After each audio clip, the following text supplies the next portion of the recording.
നമസ്കാരം. അങ്ങനെ കാത്തിരിപ്പുകൾക്ക് വിരാമമിട്ടുകൊണ്ട് ആ പ്രഖ്യാപനം വന്നെത്തിയിരിക്കുന്നു. അധികാരത്തിൻ്റെ അഹങ്കാരമല്ല, ജനസേവനത്തിൻ്റെ വിനയമാണ് ഇന്ന് കേരളത്തിൻ്റെ സിംഹാസനത്തിലിരിക്കുന്നത്. ഇരുൾ പടർന്ന 10 വർഷങ്ങൾ അഴിമതിയും സ്വജനപക്ഷപാതവും കൊണ്ട് വിയർപ്പുമുട്ടിയ കേരളം ഇന്ന് ശ്വാസം വിടുകയാണ്. ഒടുവിൽ ആ നീതിസൂര്യൻ ഉദിച്ചുയർന്നിരിക്കുന്നു. അഡ്വക്കേറ്റ് വട്ടക്കുഴി വിശ്വനാഥൻ സതീശൻ എന്ന VD സതീശൻ. വെറുമൊരു രാഷ്ട്രീയക്കാരനല്ല അദ്ദേഹം. നിയമസഭയെ വിജ്ഞാനം കൊണ്ട് വിറപ്പിച്ച സവ്യസാചിയാണ്. പിണറായി വിജയൻ എന്ന ഇരട്ടച്ചങ്കന്റെ കോട്ടകളെ വെറും വാക്കുകൾ കൊണ്ടല്ല, രേഖകൾ കൊണ്ട് തകർത്തെറിഞ്ഞ പോരാളി. 102 സീറ്റുകളുടെ പടുകൂറ്റൻ വിജയവുമായി കേരളത്തിൻ്റെ മുഖ്യമന്ത്രി പദത്തിലേക്ക് സതീശൻ നടന്നു കയറുമ്പോൾ അത് ഒരു പുതിയ കേരളത്തിൻ്റെ പിറവിയാണ്. കഴിഞ്ഞ 10 വർഷം കേരളം കണ്ടത് മുൻപ് കേട്ടുകേൾവി പോലുമില്ലാത്ത അഴിമതികളാണ്. എന്നാൽ ആ കള്ളത്തരങ്ങൾ ഓരോന്നായി പൊളിച്ചടുക്കിയ ബുദ്ധി കേന്ദ്രമായിരുന്നു സതീശൻ. സ്പ്രിംഗ്ലർ മുതൽ മാസപ്പടി വരെ ഡേറ്റ കച്ചവടത്തിനെതിരെ അദ്ദേഹം ഉയർത്തിയ ശബ്ദം അന്താരാഷ്ട്ര തലത്തിൽ വരെ ശ്രദ്ധിക്കപ്പെട്ടു. മുഖ്യമന്ത്രിയുടെ മകൾക്കെതിരെ ഉയർന്ന മാസപ്പടി വിവാദം നിയമസഭയിൽ ചർച്ചയാക്കാൻ അദ്ദേഹം കാണിച്ച ധൈര്യം പിണറായി സർക്കാരിൻ്റെ അടിത്തറ ഇളക്കി. സാധാരണക്കാരൻ്റെ പോക്കറ്റടിക്കുന്ന AI ക്യാമറയ്ക്ക് പിന്നിലെ ബന്ധുബലവും K-ഫോൺ പദ്ധതിയിലെ കോടികളുടെ അഴിമതിയും സതീശൻ പുറത്തുവിട്ടത് കൃത്യമായ ഹോംവർക്കിലൂടെയാണ്. ക്യാമറ സൃഷ്ടിക്കാനല്ല, മറിച്ച് വസ്തുതകൾ ജനമധ്യത്തിൽ വെക്കാനാണ് അദ്ദേഹം ശ്രമിച്ചത്. പ്രളയത്തിൽ എല്ലാം നഷ്ടപ്പെട്ട പാവങ്ങളുടെ പണം CPM ലോക്കൽ നേതാക്കൾ തട്ടിയെടുത്തപ്പോൾ സതീശൻ അവർക്കു വേണ്ടി തെരുവിലിറങ്ങി. പ്രതിപക്ഷ നേതാവിൻ്റെ മറുപടിയില്ലാത്ത ചോദ്യങ്ങൾക്ക് മുൻപിൽ പിണറായി വിജയൻ തലകുനിച്ച നിമിഷങ്ങൾ കേരള ചരിത്രത്തിൻ്റെ ഭാഗമാണ്. ഇതൊരു വിസ്മയമാണ്.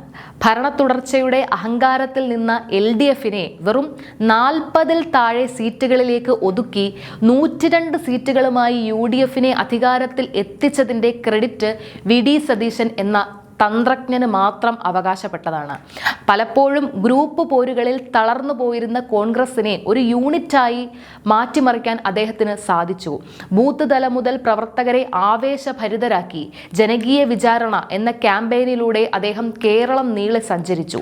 പിണറായിയുടെ അഴിമതി ഭരണത്തിനെതിരെ അദ്ദേഹം കെട്ടിപ്പടുത്ത ജനകീയ മുന്നേറ്റമാണ് ഇന്ന് ഈ മഹാവിജയമായി മാറിയത്. ഷാഫി പറമ്പിൽ, ഹൈബി ഈഡൻ തുടങ്ങിയ യുവ നേതാക്കളെ ഏകോപിപ്പിച്ച് സതീശൻ മെനഞ്ഞ തന്ത്രങ്ങൾ പിണറായിയുടെ എല്ലാ PR വർക്കുകളെയും കടപുഴക്കി എറിഞ്ഞു. ആരാണ് VD സതീശൻ?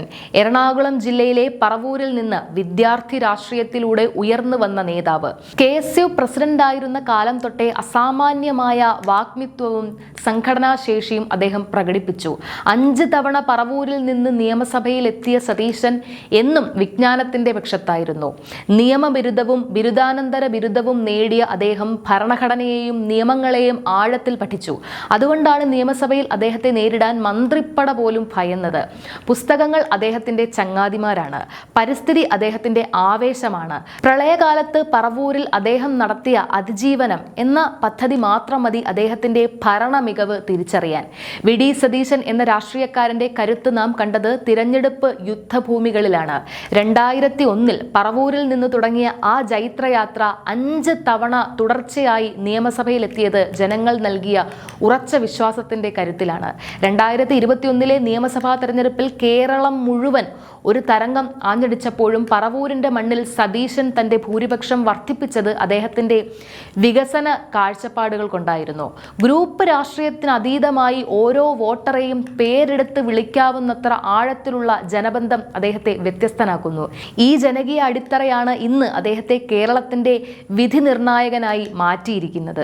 ഇന്ന് കേരളം സന്തോഷത്തിലാണ്. കാരണം ഇത് നീതിയുടെ വിജയമാണ്. ഒരു 10 വർഷത്തെ കാത്തിരിപ്പിന് ശേഷം സെക്രട്ടേറിയറ്റിന്റെ പടവുകൾ കയറുന്നത് കേരളം സ്നേഹിക്കുന്ന പോരാളിയാണ്. ബഹുമാനപ്പെട്ട മുഖ്യമന്ത്രി VD സതീശൻ, അങ്ങയുടെ മുൻപിലുള്ളത് വലിയ ദൗത്യങ്ങളാണ്. തകർന്നുപോയ സാമ്പത്തിക രംഗത്തെ വീണ്ടെടുക്കണം, അഴിമതി മുക്തമായ ഭരണം കാഴ്ചവെക്കണം, യുവാക്കൾക്ക് തൊഴിൽ നൽകണം. പക്ഷേ ഞങ്ങൾക്ക് ഉറപ്പുണ്ട്, അങ്ങയുടെ കൈകളിൽ കേരളം സുരക്ഷിതമായിരിക്കും. കാരണം അങ്ങ് പറഞ്ഞ വാക്ക് പാലിക്കുന്ന നേതാവാണ്. കേരളത്തിന്റെ വികസന നായകൻ വി ഡി സതീശന് പോഡ്കാസ്റ്റ് ചാനലിന്റെയും കോടിക്കണക്കിന് വരുന്ന UDF പ്രവർത്തകരുടെയും എല്ലാവിധ ആശംസകളും നേരുന്നു. അഴിമതിയും അക്രമവുമില്ലാത്ത സ്നേഹത്തിന്റെ പുത്തൻ കേരളം നമുക്ക് പടുത്തുയർത്താം. വിപ്ലവം ജയിക്കട്ടെ എന്നല്ല, നീതി ജയിക്കട്ടെ എന്ന് കേരളം ഇന്ന് ഉറക്കെ വിളിച്ചു പറയുന്നു.